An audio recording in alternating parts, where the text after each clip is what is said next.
Arsenal 2, Leicester nil. Yes, people, I football here, and Arsenal pick up another win, man. I'm getting used to this as an Arsenal fan.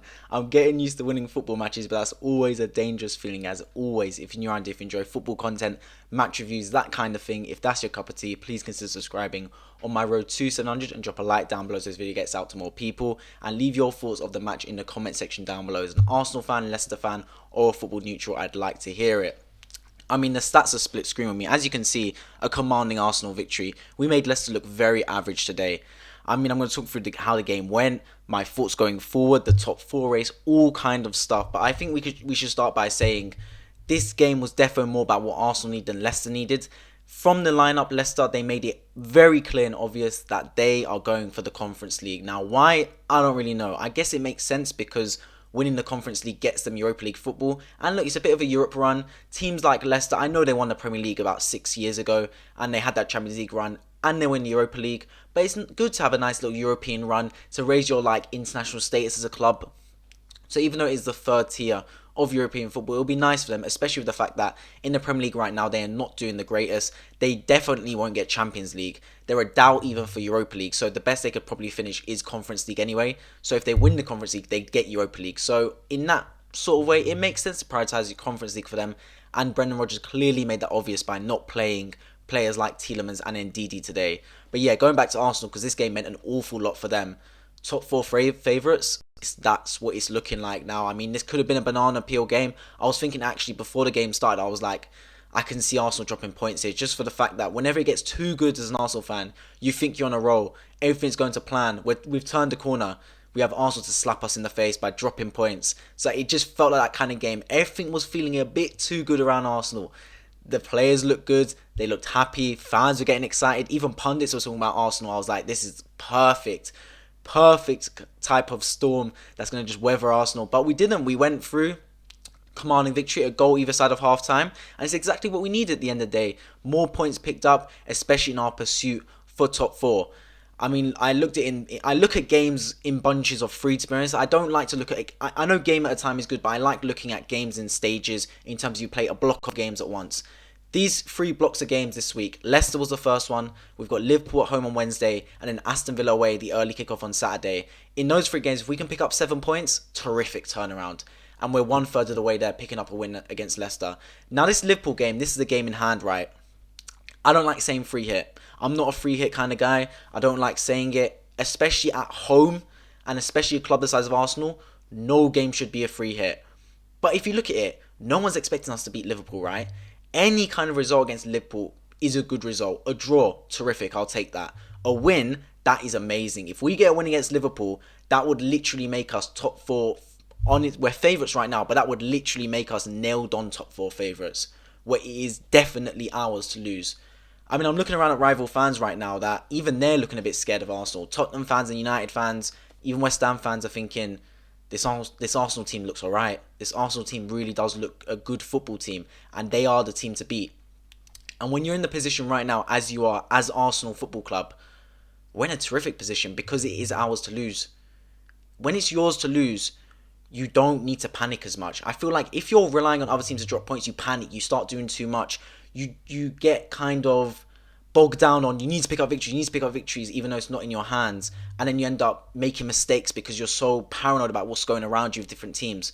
When it's just your race to run, you just got to focus on your own ability, one game at a time, keep it going, keep it flowing, and just try and finish the best of your abilities. And that is what this football club is doing right now. There's quite a bit to talk about in terms of the actual game. I'm going to get into the game now. I mean, the stats, 21 shots to 6 for Leicester City. In midfield, we look amazing. Martin Odegaard is a great footballer. I mean, it was the Odegaard versus Maddison comparison game, let's be honest, because those were the two players Arsenal allegedly were chasing this summer. We got Odegaard, the right decision. If you look at this game, the right decision. Unbelievable today, Martin Odegaard. Gave me shades of prime Mesut Ozil. Unbelievable. The way he was picking the passes, his flair. He's the type of player you come to watch. I said it last week in the review against Watford. Forget results. The eye test alone, what I'm seeing, Arsenal look an incredible football team. We've come leaps and bounds. This is the best I've seen us play since we had prime Ozil and Sanchez in the team. Attacking wise, defensive wise, we've got a great balance to us.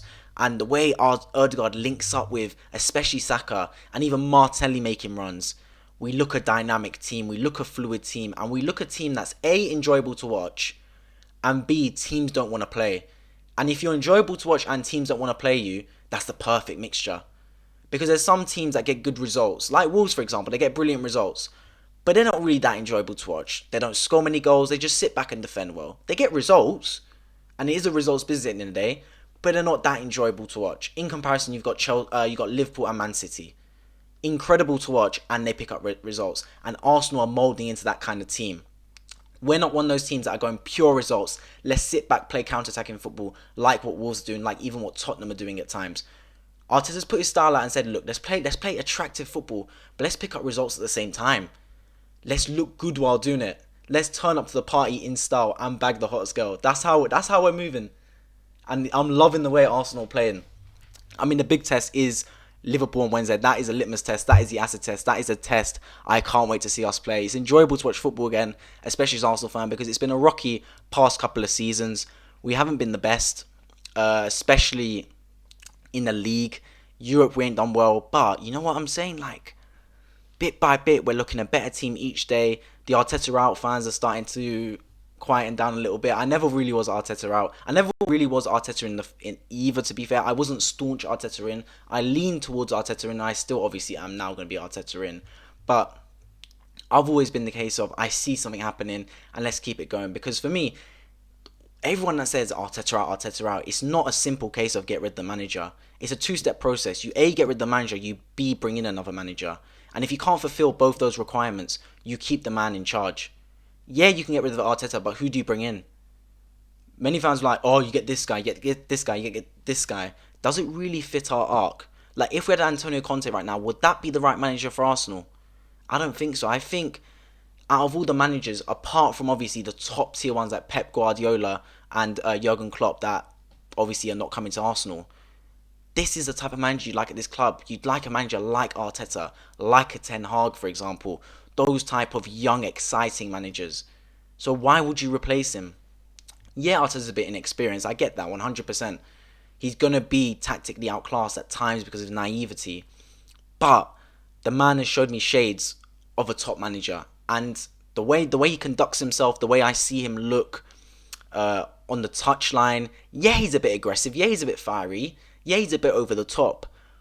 But he's got shades of a great manager. The way I can tell the man understands the game. His football IQ is unbelievable. You can just see it. And I'm happy with him in charge of this football club. And I believe I give him the very best. And he's got my full backing. He's got lots of Arsenal fans backing. Apart from the Arsenal fans that want to see Arsenal fail because they value their opinion over the benefit of Arsenal Football Club. And I don't really class them as real Arsenal fans. Every single Arsenal fan wants to see this club go well. And if that means it goes well with Arteta in charge, I'm all for it. I'm all for him being in charge of this football club. He's done a brilliant job.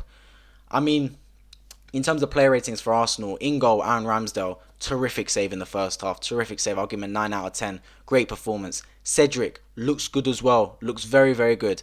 Against Luis Diaz on Wednesday, I'm not so sure how he's going to be. But today, looked brilliant. I'll give him an 8.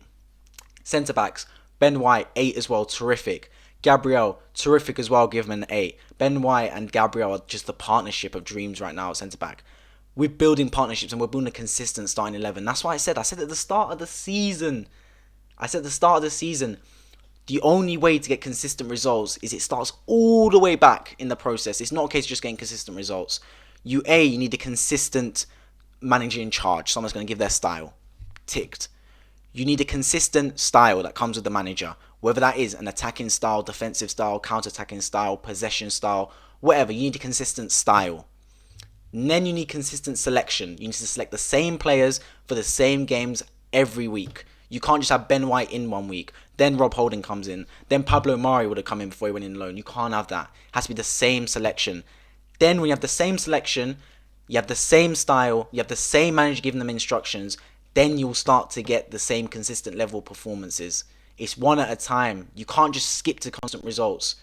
You can't have Ben White in one week, then he's not in the next week and expect him to deliver consistent results. If you have the consistent players in every week and you're not getting consistent results, then it's the player's fault. But right now, we've got the consistent starting 11 in and they're delivering consistent results. So all for them. Left back, Kieran Tierney, terrific as well. Give him an 8 out of 10. Great. The midfield, Thomas Partey, 9 out of 10. Unbelievable. Coming to full form now. Xhaka next to him, great. He's playing a bit further forward. I'll give him an 8 out of 10, Xhaka. It's working, him further forward, it's working. But also, he's got enough to stay back defensively, be another covering player next to Thomas Partey. Martin Odegaard, 10 out of 10. Unbelievable. The only thing I was missing from his game was a goal. His flicks, his tricks, the way he just runs around the pitch, appears in pockets, picking up the ball, driving through the lines. He's a creative player. He's at 23 years old, in the best form of his life, arguably. Bukayo Saka next to him. Didn't score today, but great. Again, 8. Gabrielle Martinelli had one time in the second half where he just took on the whole of the left side. Pulled it back, but just couldn't quite get a goal from him. I'll give him an 8 as well. And Lacazette, 8 out of 10, unbelievable. Holding up the play, scored a penalty as well. Terrific all-round performance. I'm not really going to rate the subs, didn't have much time. It was Smith Rowe, Pepe, and then Nketiah came on.